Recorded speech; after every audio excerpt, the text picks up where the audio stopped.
Welcome to Team 19's instrument presentation. We'll be presenting 4 instruments to you today. The first is the Akara. This is a modern version of the traditional Middle Eastern one-string instrument. It has a collapsible design. It can be disassembled here and here into 3 different components: the resonator, the sidearms, the tensioner. The instrument is traditionally played by squeezing the sidearms. This newer edition is improved by instead varying the tension. Varying the tension of the tensioner instead of the sidearms allows for larger variation of notes being played. Please reference slides 1 through 9 in the PowerPoint for AutoCAD pictures of my design. So the physics, a fixed string length, but string tension variation.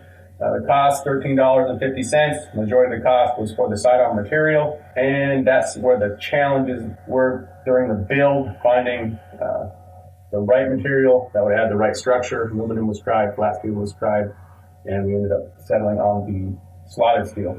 Improvements, anything that can be made to the collapsible design as far as the hardware, these fasteners, the wing nuts, the eye bolts, anything that would, any variation of that would be an improvement to the design. My name is Sage. This is the Akara. I'll be handing you off to Quentin Shamsabadi. Thank you. Sage. Next we have the Mbira. As you can see in slide 1, it's a percussion instrument that uses cantilever bars to produce vibration frequencies. Observe. It's quite compact and costs just over $10 to make using various household items. You can easily tune it by adjusting each bar like so. Originally it was to be bigger, but due to packing constraints and the cost of the right metals, I really condensed it down to size if you'll compare my original to my finished product in slide 2. Overall, it turned out quite nice aside from the stress over finding the metal that would flex and vibrate enough without sliding across the bridge when struck. If I had more time though, I would have added or made a rounded resonator instead of a box to funnel all the sound together and make the tone much sharper. Throughout this entire process, I've learned a lot about frequencies and how little details can make a big difference when dealing with trying to be exact. But my biggest breakthrough was learning that any bar can vibrate, but to make an actual tone, it takes a lot of variables to get it just right. Now I'll pass the mic over to Mr. Nick Imlay. Thanks, Quentin, for the introduction. My name is Nicholas Imlay, and this is the instrument that I built for our team project. It's called a dulcimer. It is played by pressing the string against the fretboard and by strumming the string. It is usually played on the lap or on a table. On slide 14, we have a picture of this instrument that I constructed. And then on slide 15, there's also a drawing. Slide 16 shows the important or unique features of the dulcimer. And the important features are that it is able to play the correct range of notes, and that it is also attractive. The unique features are that it's easy to tune, and then it also has a large soundboard. Slide 17, we have the physics for the dulcimer, and this is that the length of the string, as well as the tension and the mass, it creates the fundamental frequency. The area and the thickness of the soundboard affect the amplification of the sound. On slide 18, we can see that the changes to the design were made by changing the overall length of the instrument from 24 inches down to 23 inches.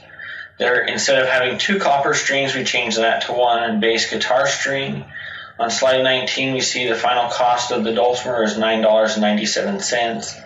And on slide 20, the challenges we're faced with building the dulcimer was the initial tuning of the instrument, and this was resolved by placing the instrument closer to the microphone. I will now turn the time over to Trevor Silvers, and thank you for your time. Thanks, Nick. This is Trevor from Team 19, and I'm here to present the 4th and final instrument. The 4th instrument is the wind instrument. We were originally going to create the dulcian, but due to careful consideration and problems in the prototyping phase, we had to abandon the project and go with one of our alternative designs, that being the panpipe. The panpipe was originally from the Andes region of Peru. It's a single open-ended wind instrument that is played by blowing over the top of the opening.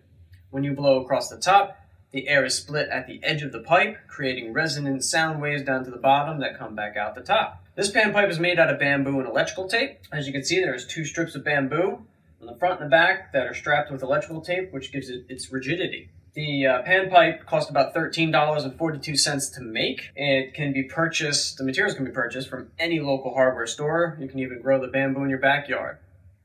This particular pan pipe has 14 notes. They can be made with less or more. Now, a thing to note is that each pipe can only make one frequency. So you must make each specific pipe to a specific length in order to create said frequency. We'll give you a little demonstration on some notes. As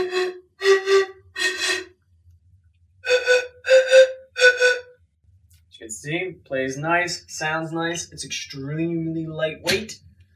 It's about 13 inches long by a foot wide and an inch deep.